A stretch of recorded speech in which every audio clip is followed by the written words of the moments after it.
أعوذ بالله من الشيطان الرجيم. بسم الله الرحمن الرحيم. إذا الشمس كورت وإذا النجوم انكدرت.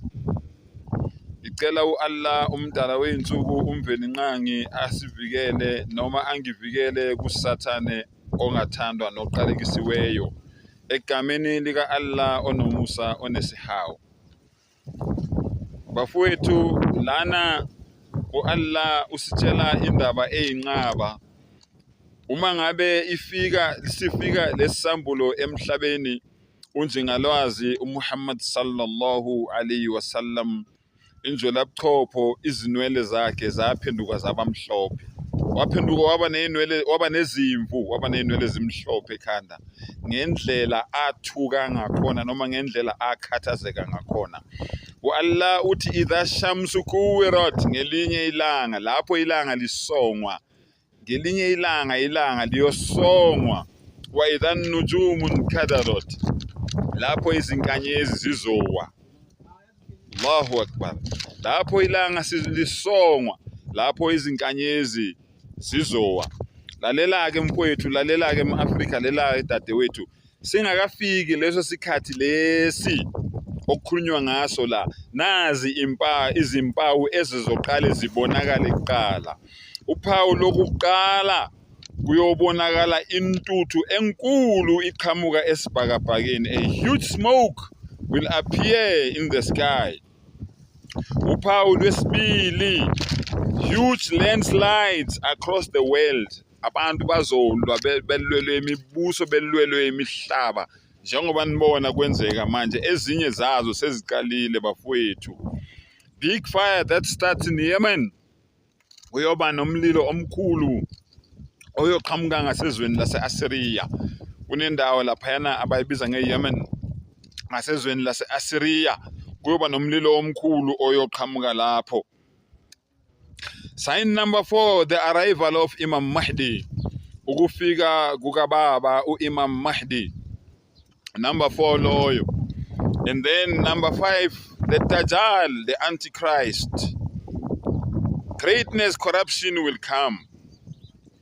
Greatest corruption will come. Hey, isilungu bafowethu. Kunosathane umuntu oyobe edonsela abantu ebumnyameni bangempela, hayi lobo benziwa amaNazaretha namaKristu, namaRoma, nama-Watchtower, nabadukisi nenyanga. Umuntu oyobenza ubusathane bangempela-ke obizwa ngoDajjal uyobe esefika-ke naye, umuntu oyobe elethe ngempela i-corruption yangempela, hayi le corruption ninama-Nazaretha eniyenzayo, noma ninamaKristu, noma ninama-Watchtower, noma ninamaRoma, noma nani ninenikhonza amadlozi, nani ninenikhonza iy'thombe. Anikenzi nini i-corruption, nisenza amanqampunqampu, ama-highlights we-corruption. Kuseza i-corruption yangempela emhlabeni. Number 6, the descent of Isa alayhi salatu wasalam to eliminate the jinns and the Dajjal. Ukufika kukaYeshua ebuya emhlabeni, njengoba kuthiwa wonke amehlo azombona ebuya ngempela, azombona ebuya uYeshua, hayi uJesu, hayi uJesu, hayi uYesu, uYeshua. Isa alayhi salatu wasalam will descend, uzobuya emhlabeni ngoba uyena okuzofanele ukuthi abulale wonke amadimoni la anidukisayo, la anikhipha ekukhonzeni uNkulunkulu wena enikhonzisa abanye uNkulunkulu. U-Isa-ke uYeshua uyobebuyela ukuzobulala wonke lawo madimoni layo, kanye nedimoni elikhulu kusathane omkhulu lo obizwa ngoDajjal. Number 7, emergence of Ya'juj and Ma'juj. Gog and Magog, Ya'juj and Ma'juj, bazobe bephuma lapho abavalelwa khona uZulqarnain, bephuma-ke sebezomosha emhlabeni. Lapho abadlule khona akusali kudla, lapho abadlule khona akusali manzi. Sengathi u-Allah angaseva zithi zenzeka lento lezi thina sibe sesayiphumulela. Number 8, the Kaaba will be destroyed. Allahu Akbar.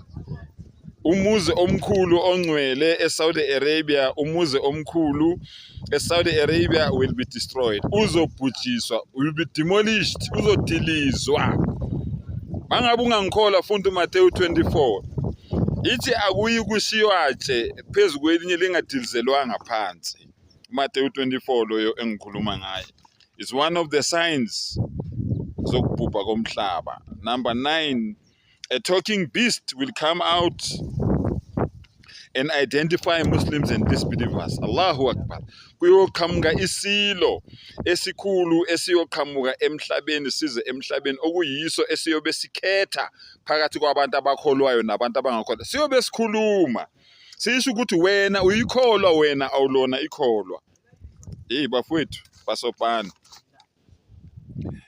And then number 10, Allahu Akbar. Quran will be erased and vanish from the pages. iQuran uyayivula uthole amaphepha amhlophe phakathi, iQuran iyonyamalala. iQuran iyosuka uyothi mawuthi uyayivula uthi uvula iQuran uthole nje kunamaphepha amhlophe kuphela kungasekho umbhalo obhaliwe kwiQuran.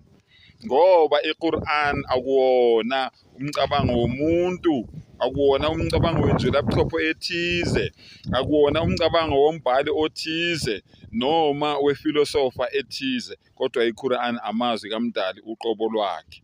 Uthi ke uMdali lawo mazwi ami layo azonyamalala, uyothi uyayivula iQuran uyithole iblank, thole nje kuhamaphepha amhlophe kuphela. Bafowethu asiphendukeni, isikhathi sisekhona. Lento lezi esitshelwa ngazo la, subhanallah, sengathi uAllah angasisave kuzo, asivule ingqondo, asivule amehlo. And then number 11, the sun will rise from the west and the doors of forgiveness will be closed. Ilanga lizophuma la lishona khona. Nguphindele, ilanga liyophuma la lishona khona. Bese ke iminyango yentethelelo, the doors of repentance, iminyango yani yentethelelo, iminyango yokuxolelwa izobe isivaliwe the day ilanga liphuma la lishona khona. Sengathi uMdali angasivula ingqondo, asivula amehlo, sibone iqiniso njengoba linjalo, siphume kulobo umnyama lobo esihamba kubo, sibuye size ekhanyeni. Ningizwile maNazaretha, ningizwile maKristu, ningizwile ma-Washtawa, ningizwile ma-Roma, ningizwile ma-Hindu, ma-atheists, ma-agnostic. Nani nina ma-Hindu nina nikhonza iy'thombe, nani nina nikhonza amadlozi. Ngiyathemba ningizwile. Maningangizwanga yenzana ama-video ningitshayele nje ningitshele, ngizoniphindela futhi lezi zinto lezi engikade ukuyikhuluma manje. Sengathi uMdali angasipha amandla, asivule ingqondo, asivule amehlo, sibone iqiniso njengoba linjalo. سبحان ربك رب العزة عما يصفون وسلام على المرسلين والحمد لله رب العالمين الأحياء منهم والأموات برحمتك يا أرحم الراحمين.